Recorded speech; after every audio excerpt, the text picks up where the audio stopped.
Narito ng latest sa mundo ng movies and entertainment. Minsan na siyang bumisita sa atin dito sa Net25 at sa kanyang muling pagbabalik, panibagong matagumpay na awitin na naman ang hinangaan ng marami sa kanya.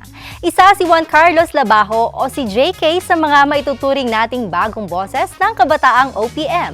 Sa kanyang pagbisita sa Pinas FM, nagkaroon ng pagkakataon ang Eagle News team na makapanayam ang teen actor and singer. Narito ang report. Masaya at sobra ang kagalakan ng batang singer-actor na si Juan Carlos Labajo sa panibagong success ng kanyang latest single na Di Ka Man Lang Nagpaalam. Sa kanyang pagbisita sa radio station na Pinas FM 95.5 ay kitang-kita ito at natutuwa siya at muli siyang nakabalik sa himpilan. Oh yeah, so my album, self-titled album JK, it has 6 tracks on it. Para sa'yo, this Gravity, this song is for you. Summertime Love, Maybe Love, Di Ka Man Lang Nagpaalam. And naging 8 po siya kasi meron pong dalawang version. Meron pong another version of Para Sa'yo, which is in a band version, and Gravity, which is in an acoustic version.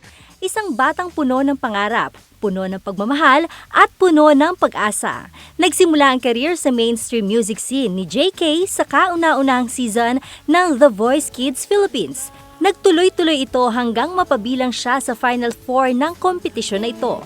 Inilabas ng MCA Music ang compilation album nila. Dalawa rito ang kanyang naging awitin, ang Sway at Runaway Baby. Hindi lamang sa singin na bigyan ng career si JK, maging sa pag-arte rin. So hopefully, may bagong project. So hopefully, may bagong project, and yeah. Excited na rin si JK sa paglabas ng susunod niyang single na Summertime Love. So may ginawa pa kaming music video. Music video ko po sa Summertime. It seriously felt more of like a vacation. Nagpapasalamat naman si JK sa patuloy na pagsuporta ng marami niyang mga fans sa kanya. Para po sa mga sumusuporta sa akin, thank you so much for all the love and support. God bless.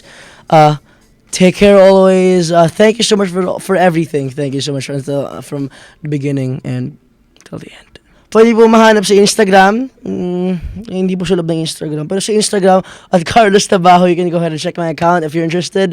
At Carlos Labajo, Karlos Labajo. Carlos Labajo.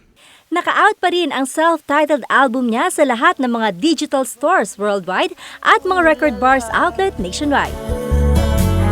Naalala ang ating